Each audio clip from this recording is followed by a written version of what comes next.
Então vamos, pessoal, vamos falar um pouquinho sobre detecção de colisão. A detecção de colisão, na verdade, é um algoritmo que a gente utiliza, tá, para que a gente consiga realizar algumas atividades dentro do ambiente criado. Tá? Mas vamos pegar primeiro sobre o que é uma colisão propriamente dita, para a gente entender o que acontece na física real, para depois a gente conseguir colocar isso no ambiente computacional. Então, colisão, quando a gente fala de colisão, é um evento isolado no qual dois ou mais corpos exercem forças relativamente fortes entre si, causando uma certa deformação, dependendo da força, ou causando uma disparidade dinâmica, né? Onde duas forças contrárias ou juntas podem mudar o estado, seja ele de velocidade ou de aceleração de qualquer objeto. Essa colisão ela possui uma dinâmica propriamente dita, que envolve apenas as forças de velocidade e de direção, ou de, vamos chamar de vetor direcional. Normalmente, as colisões não são aplicadas forças, tá? Por quê? No ambiente bidimensional, a gente não consegue calcular efetivamente a força, tá? Porque não tem uma gravidade, não tem um espaço, tem que colocar tudo hipoteticamente. Mas vamos pensar ainda que nesse espaço a gente consiga fazer três tipos de colisão. As colisões elásticas, as inelásticas e as plásticas. Tá? As colisões elásticas significam que uma colisão, dois objetos batem um no outro e há uma conservação de energia e de momento e de força-momento. Quando ela é inelástica, né, ou como costumeiramente o pessoal fala, parcialmente inelástica, significa que existe a conservação ou do momento, tá? Do momento, da força, mas não há conservação da energia. Então, ele dá uma colisão, tá? Ele é conservado, não é conservado a energia para você fazer a deformação de uma colisão inelástica. E algumas colisões ditas colisões totalmente inelásticas ou simplesmente plásticas são aquelas onde os objetos que colidem, eles conservam o momento e conservam a energia, agrupando-se, virando apenas um único objeto depois da colisão. Tá? Mas no mundo dos games, né, no mundo da multimídia aplicada, o que é uma colisão? Né? A colisão para nós serve para detectar se pelo menos dois elementos do jogo se colidiram. Ou é o seu sprite, tá, com um objeto chamado tile ou um objeto de tela qualquer, ou eles estão colidindo dois tipos de objetos de tela, entendeu? Dois tiles, ou estão colidindo o seu boneco, né, o seu avatarzinho, com um canto da tela, alguma limitação. Tá? Essa limitação pode ser de um mapa, você pode produzir um mapa do seu jogo, tá? E aí você não vai poder andar naquela região porque está colidindo. Né? Para que serve essa colisão em games?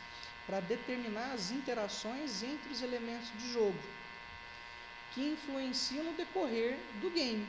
Influenciam de que jeito? Influenciam que você pode colocar um elemento para ser pego no game, pode colocar uma restrição, né, pode ser levado como até mesmo um portal de um espaço para o outro ou de uma fase para outra, exceto alguns tipos de games, tá, que não tem colisão: jogos de carta e jogos de tabuleiro. Tá? Se ele é determinado de algum tipo, né, ele tem alguma característica herdada de jogos de carta ou de jogos de tabuleiro, você não tem tanto tratamento de colisão.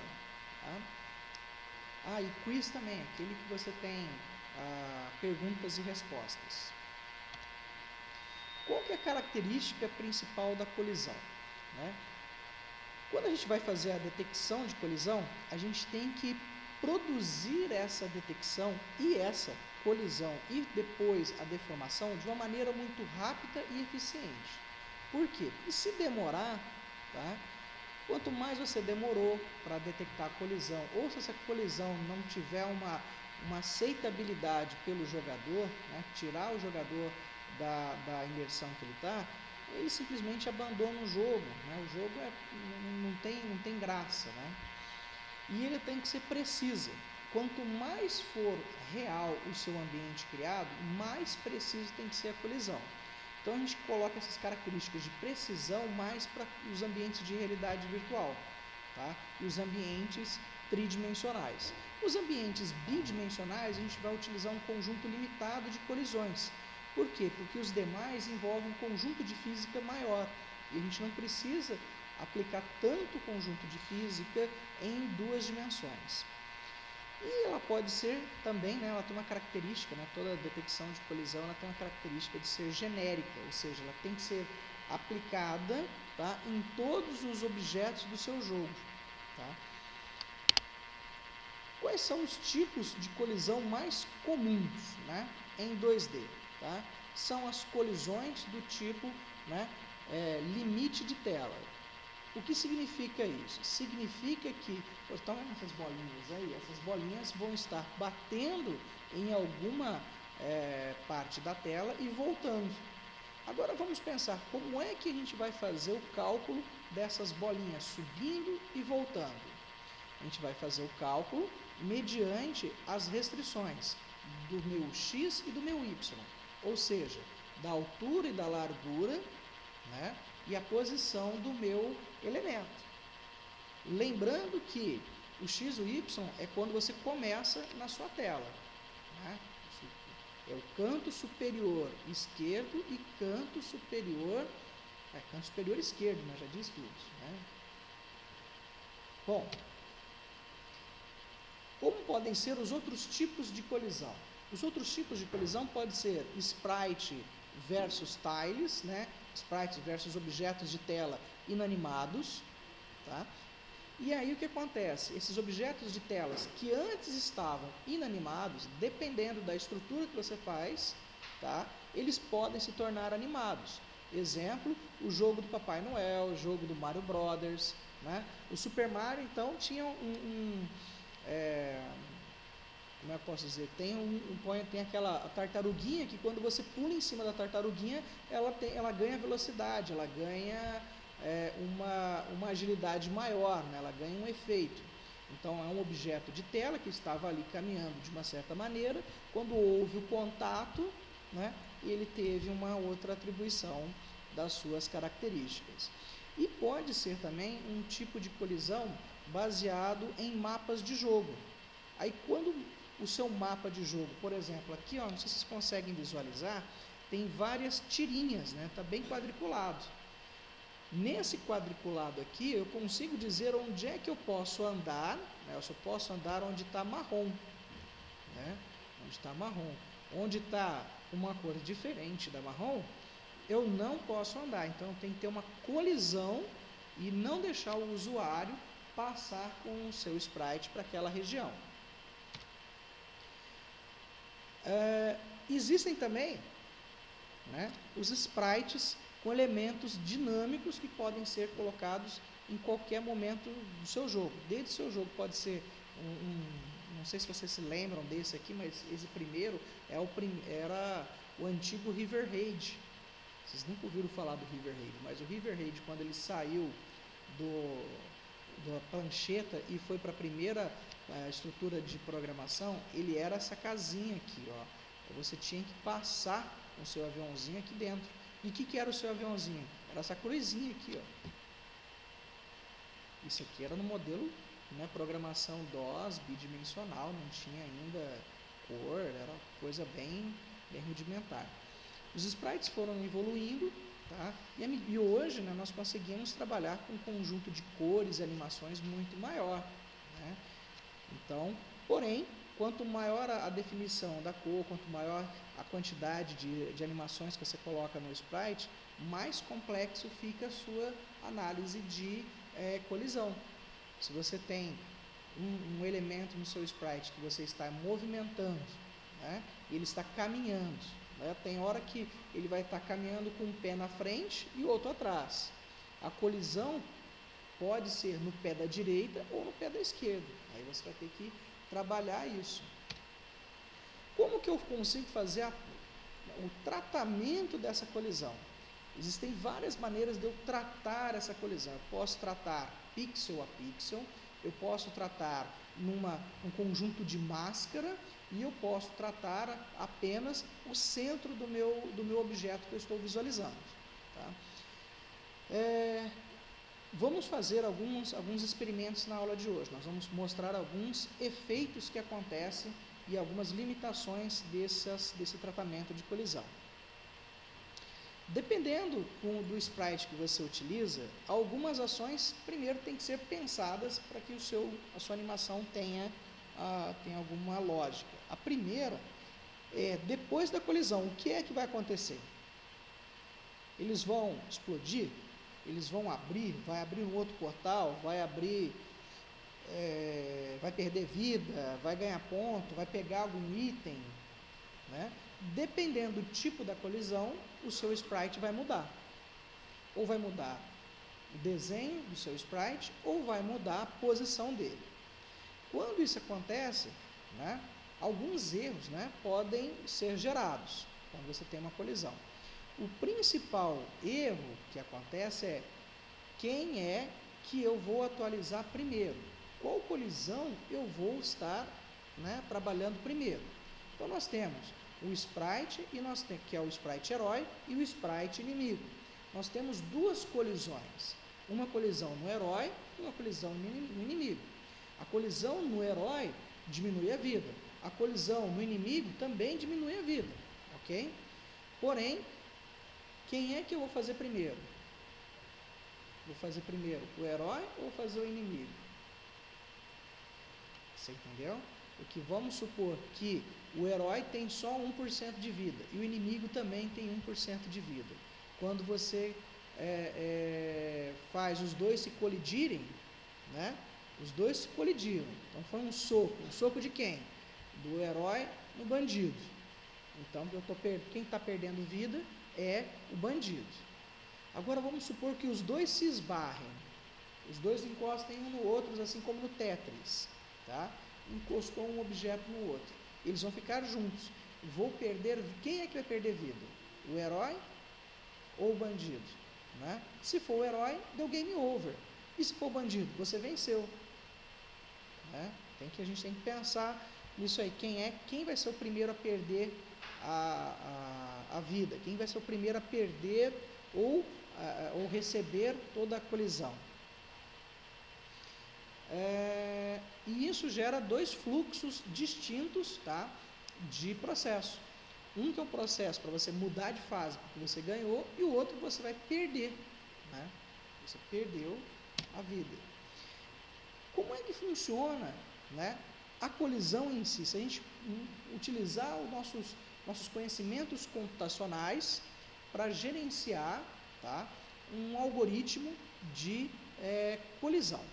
Então, como é que a gente vai fazer? Para cada um dos N sprites que eu tenho na tela, tá, eu tenho que testar N-1 sprites. Por exemplo, se eu tenho 3 sprites na tela, quem que eu tenho que testar se colidiu comigo, que sou um sprite? Ok? Então, eu tenho pelo menos 2, então é N-1. Então, o que nós vamos fazer? Nós vamos fazer se o meu sprite inicial colidiu com todos os outros, menos uma vez. Tá? E assim eu vou sucessivamente. Fiz o meu primeiro sprite, depois eu passo para o segundo, passo para o terceiro.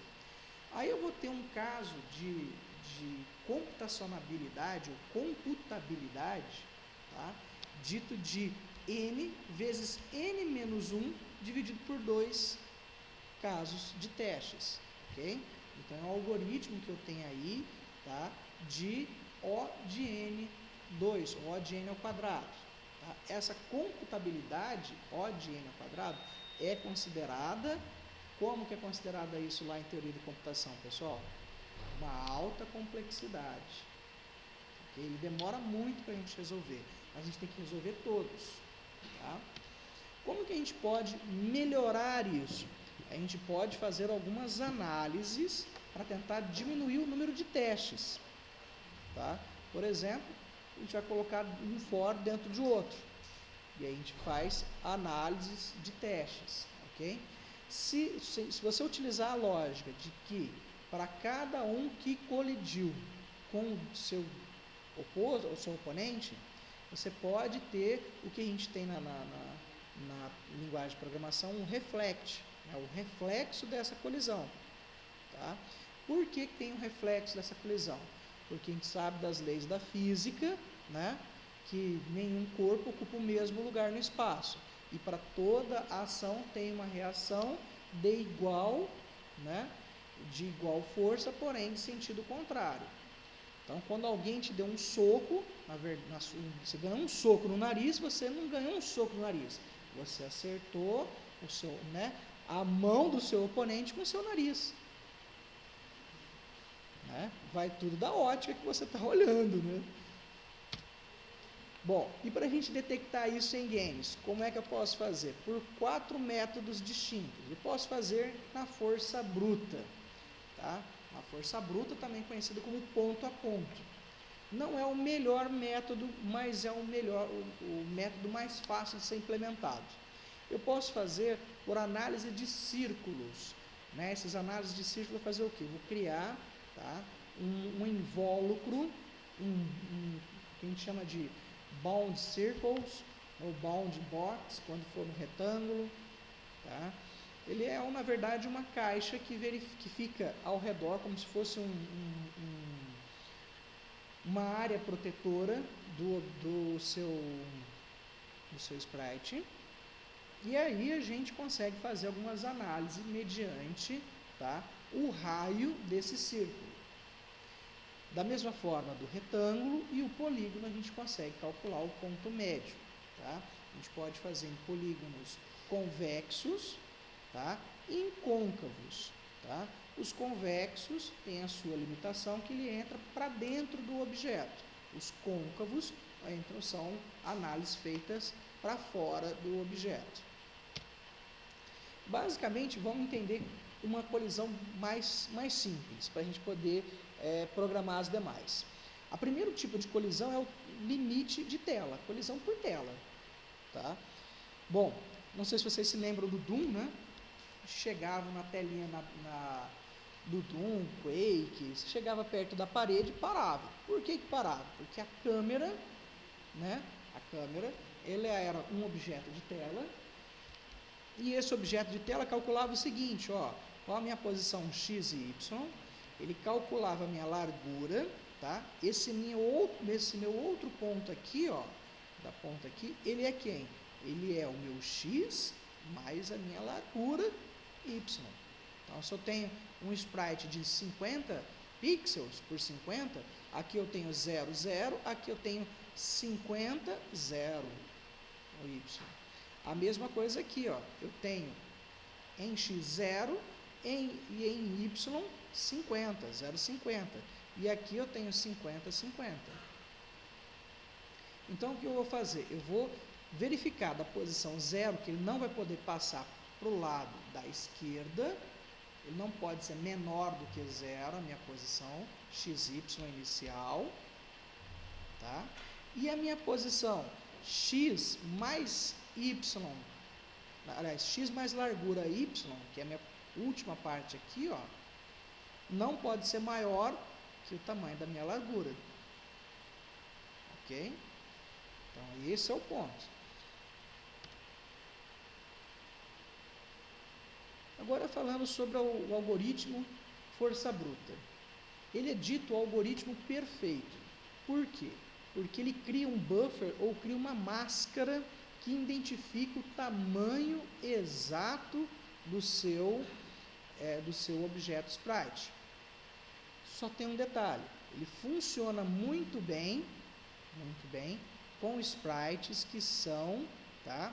Eles não têm animações e não têm, tá?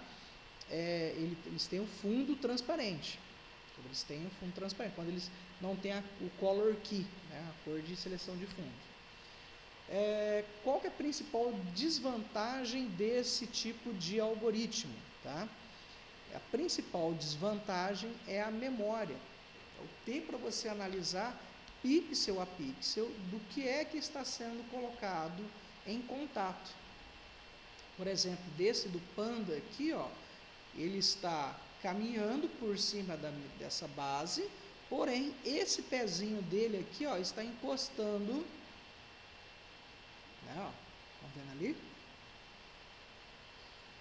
Ele está encostando na base, significa que está tendo uma colisão. Eu posso tratar isso ou não, tá? Dependendo do meu grau, do meu jogo.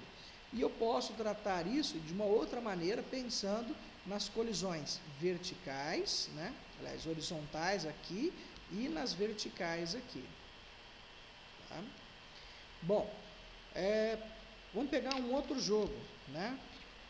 Esse joguinho aqui, ele tem as bolinhas, tá? Em cada um dos quadradinhos aqui. Cada um desses quadradinhos é uma área. O único que transcende o tamanho da área é o homem aqui, ó, o avatarzinho. Tá?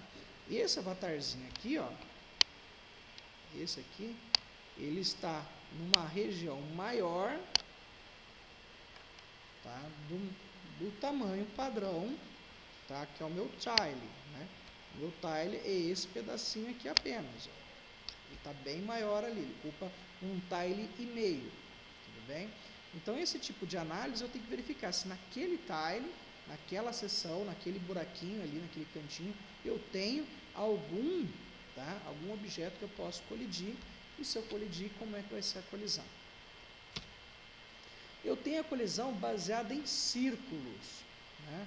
Essa é o que mais se aproxima, né? Mais se aproxima, não acho que não é o termo, mas ela é a mais utilizada, tá? Por quê? Porque ele aproxima os sprites por círculos, né? Em cada um dos sprites, ele tem um tamanho circular. Como é que ele calcula esse tamanho circular da imagem? Tá? Ele mede o tamanho máximo, tá? Onde existe, tá? Onde existe alguma coisa diferente de nulo, tá? Nulo que é na imagem, transparente, tá? Ele vai verificar qual é o tamanho do meu sprite transparente, aonde começa, onde é que termina, descobre onde é o centro da imagem. Descobriu o centro da imagem, verifica qual é o tamanho máximo da imagem, para a direita e para a esquerda, calcula o centro, em cima desse centro ele desenha uma esfera, tá? Invisível. Essa esfera invisível, ela é utilizada apenas para calcular a distância entre os outros objetos. Tá? Bom, qual que é a principal vantagem de usar esferas?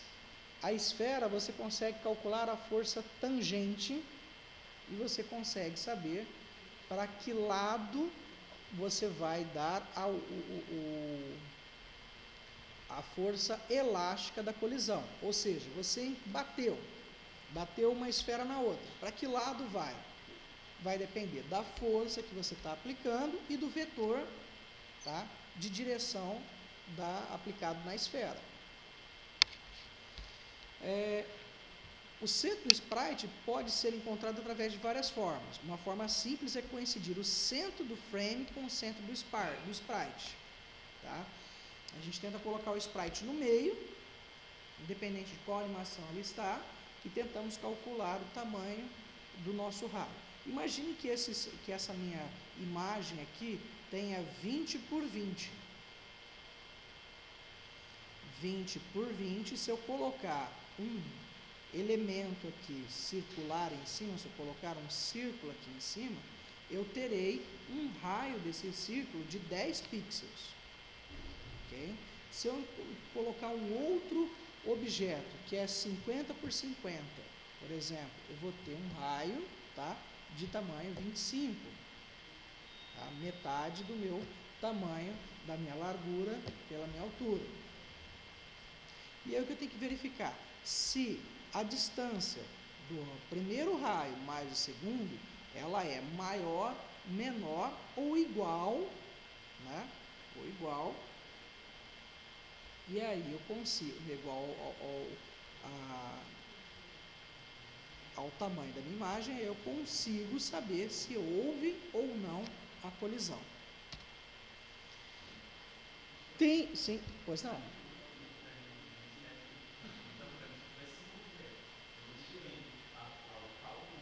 De todos, a cada instante. Esse é o problema.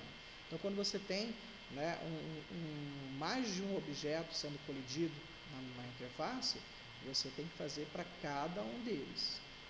Cada um deles que vai ter o seu reflexo. Senão você não tem um jogo mais próximo do real. Então, você não ilude o usuário.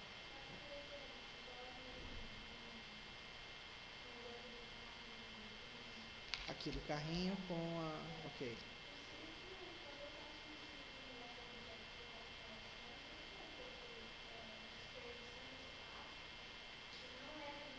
Sim, você tá no círculo, você desperdiça algum espaço. Ele não é a melhor forma, ele é uma das formas, tá? Então, por que o círculo não é uma das melhores formas? Porque se você calcular, né, um estando na frente do outro, é uma coisa. Mas se eles estiverem na diagonal, aí eu tenho que calcular a hipotenusa. Então, eu perco tempo de processamento para calcular. Eu tenho uma vantagem e tenho uma desvantagem, que é o tempo de processamento. Então, em alguns casos, o círculo não dá certo. Tá? Principal desvantagem, né? Mesmo sendo muito simples, ele pode ser extremamente lento, né? Por causa das imperfeições dos objetos e principalmente porque nem todos os objetos têm a forma arredondada, né? A gente viu aqui no carrinho e isso pode dar uma diferença de cálculo. E o outro, né? Você tem que calcular elemento a elemento da sua animação, né? Vamos lá.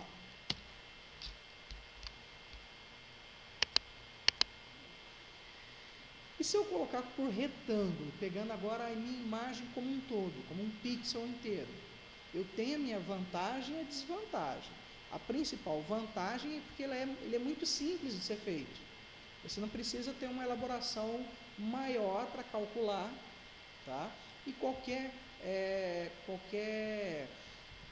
algoritmo, né, extremamente simples resolve. Né? Por quê? Porque ele verifica os pontos de altura e largura, né, de um com o outro. Por exemplo, aqui nessa ponta aqui eu tenho dois objetos, o primeiro e o segundo retângulo.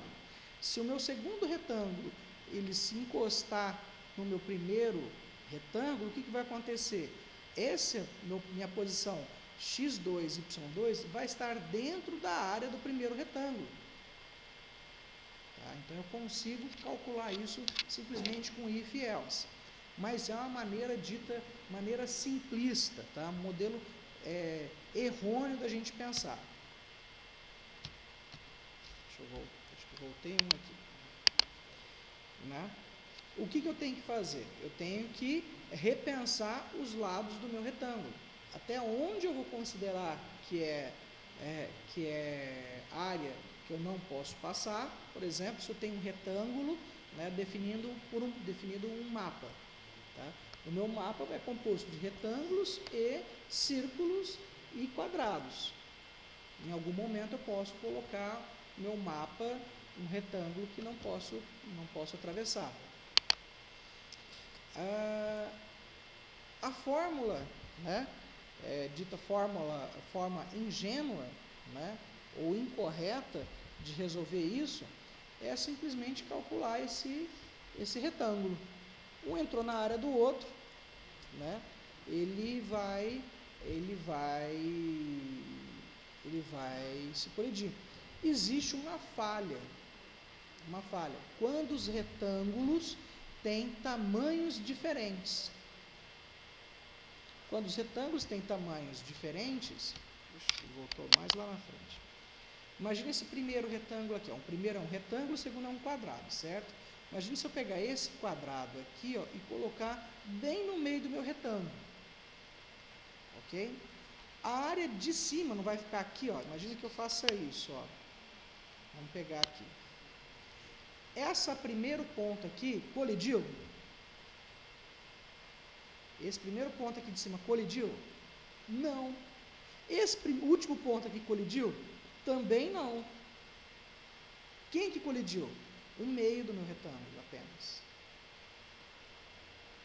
Tá? Então eu tenho que fazer esse cálculo para que não aconteça uma sobreposição como essa. Ou se acontecer uma sobreposição, por exemplo, um vir de cima e cair sobre o outro, tá? Eu tenho que fazer uma maneira, tá, de que essa colisão tenha um outro tipo de efeito. Tudo bem? Bom, vamos lá.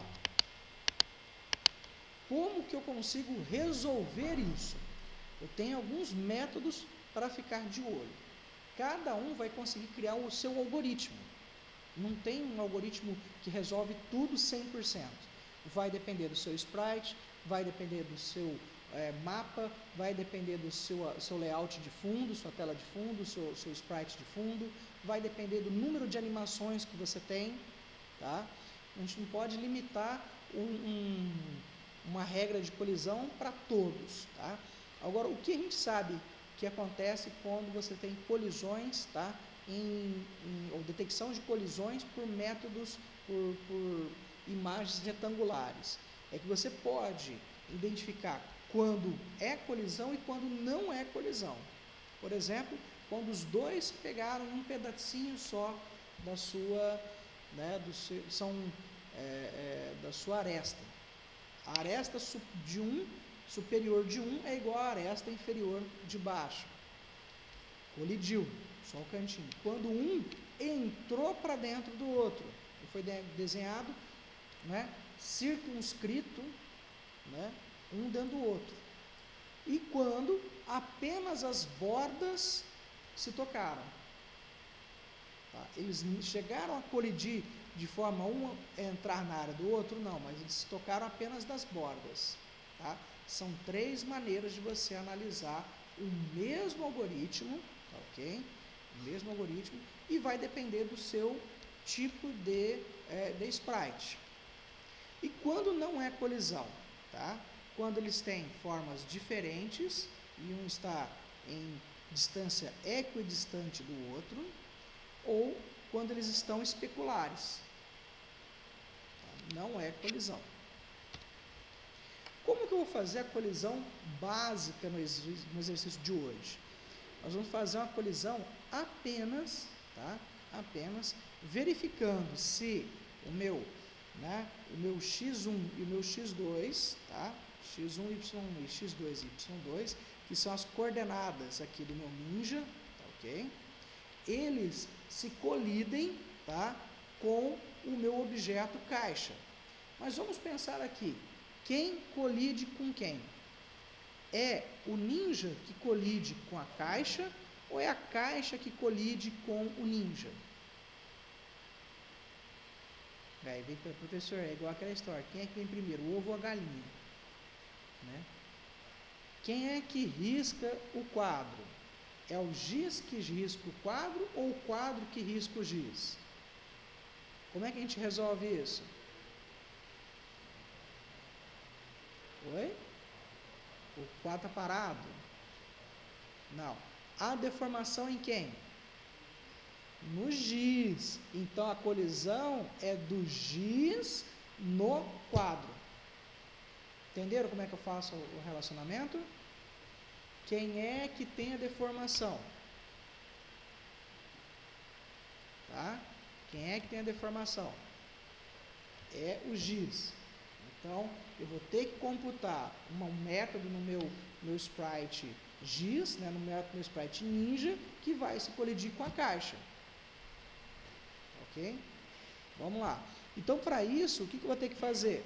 Eu vou verificar se o meu ninja se colidiu com a caixa. Não a caixa se colidiu com o meu ninja. Ok? Porém, se eu tiver uma caixa colidindo com outra caixa, ei, professor, e aí?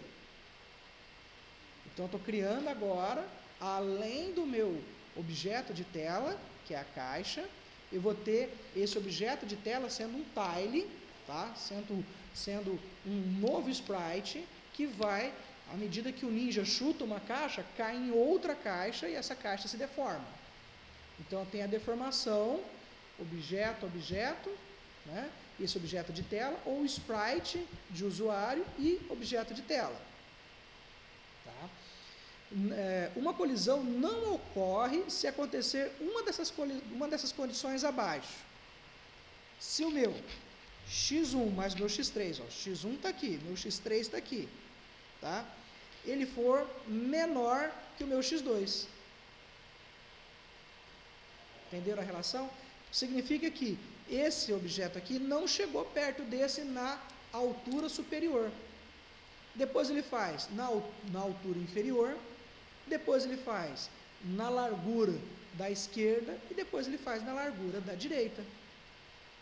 Essa análise, ele vai fazer essas 4 análises aqui para ver se colidiu, porque alguma dessas pontas aqui pode ter sido colididas. Vamos dizer assim, a forma mais correta é a gente fazer um grupo de retângulos que fazem, né, a colisão. Tá? A gente vai falar um pouquinho sobre polígonos. Mas antes de falar sobre polígonos, a principal vantagem que se tem quando você utiliza os retângulos, tá, é que os bitmaps, né, que representam os sprites, já são naturalmente retângulos. Quando você coloca o rect para ser analisado no sprite que você está tendo a movimentação, ele é um retângulo. Então você pode programar ele mais fácil. Você faz uma classe genérica e utiliza essa classe genérica para poder, né, brincar um pouquinho com os seus sprites todos iguais.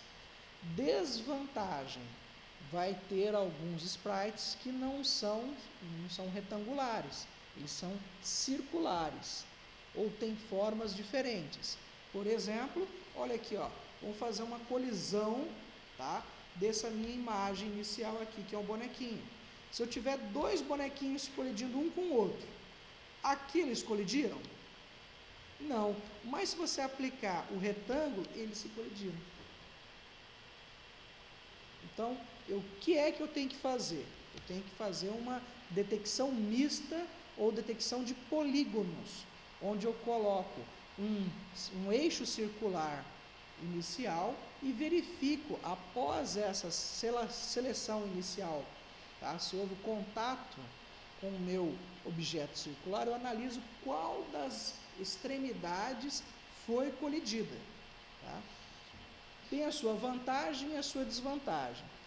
Como ele é um bípede, tá? Esse meu avatarzinho aqui é um bípede, tá? Ele é dito convexo. Tá? Então eu vou fazer análise por fora. Eu faço análise aqui por fora e nessa análise eu descubro que eu tenho 1, 2, 3, 4, 5 áreas. 5 áreas que se eu analisar, depois que eu entrei no meu círculo, eu posso entrar em uma dessas 5 áreas, tá, para dizer qual é o tipo de colisão que eu tenho. Eu colidi, mas se eu colidir com um pé é de um jeito, se eu colidir com a mão é de outro. Né? E se for um soco, por exemplo, aqui do nosso lutador de boxe, que em alguns momentos do meu sprite,